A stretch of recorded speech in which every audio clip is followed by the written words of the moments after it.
තමුන්නාන්සේලා කන්නේ පුන්නක්කුද? බොලාට අබමල් රේණුවක මොලයක් නැද්ද? ජනාධිපතිතුමාගෙන් කුට්ටිය කන්න පුළුවන්නේ. අපි හොඳයි කියන්නේ. තොපි වගේ ජාතියක් තමන්ගේ නායකයා තමන්ගේ හාම්පුතාවත් විනාශ කරාගෙන කන මේ වගේ ජනාධිපති මාධ්‍යකයක් ජීවිතේකටවත් දැකලා නැහැ.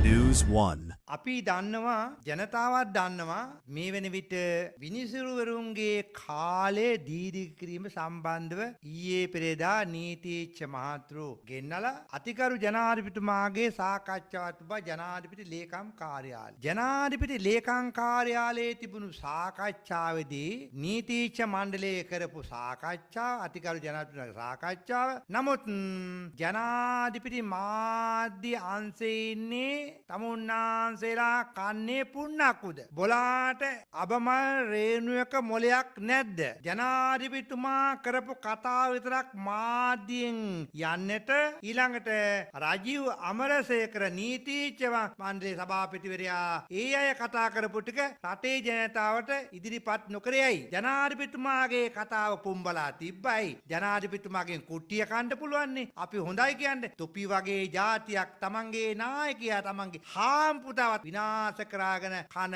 මේ වගේ ජනාධිපති මාධ්‍යකයක් ජීවිතේකටවත් දැකලා නැහැ. අඩුම ගානේ ජනාධිපතිවරයාගේ සාකච්ඡාවත් එක්ක නීතිච්ඡ මහතුරුන්ගේ සාකච්ඡාවත් මාධ්‍යට මුදා හරින්න ඕන නේද? ඒ කිසි දෙයක් කරේ නැහැ. මුන් පුබ්බලා තිබ්බා ජනාධිපතිතුමා. අන්තිමට රටේ මිනිස්සු බයින්නේ කාටද? ජනාධිපතිතුමාට. ඒ නිසා ජනාධිපතිතුමනි ඔබතුමා වටේ ඉන්න හිංචයියගෙන් ප්‍රවේශංගලා මිරටේ ජනතාවට සහන සලසන මේ විනිසුරුවරුන්ගේ කාලේ දීර්ඝ සම්බන්ධව අවශ්‍ය වන්නේ නැත. ඒ වගේම පාර්ලිමේන්තුවේ 22 වෙනි ව්‍යවස්ථාව ගේනවා 18 වෙනිදා. මම ඉල්ලා සිටිනවා පාර්ලිමේන්තුවේ 159 දෙනාගෙන්ම ලෙඩ නිවාඩුවක් හරි දාලා තමුන්නාන්සේලාත් ඔය කොස්සක් අරගෙන ඉඳලක් අරගෙන ඒමන් නැත්තම් කැත්තක් මන්නයක් අරගෙන හේනට ගිහිල්ලා කුඹුරට ගිහිල්ලා වැඩක් පොලක් කරගෙන ඉන්න.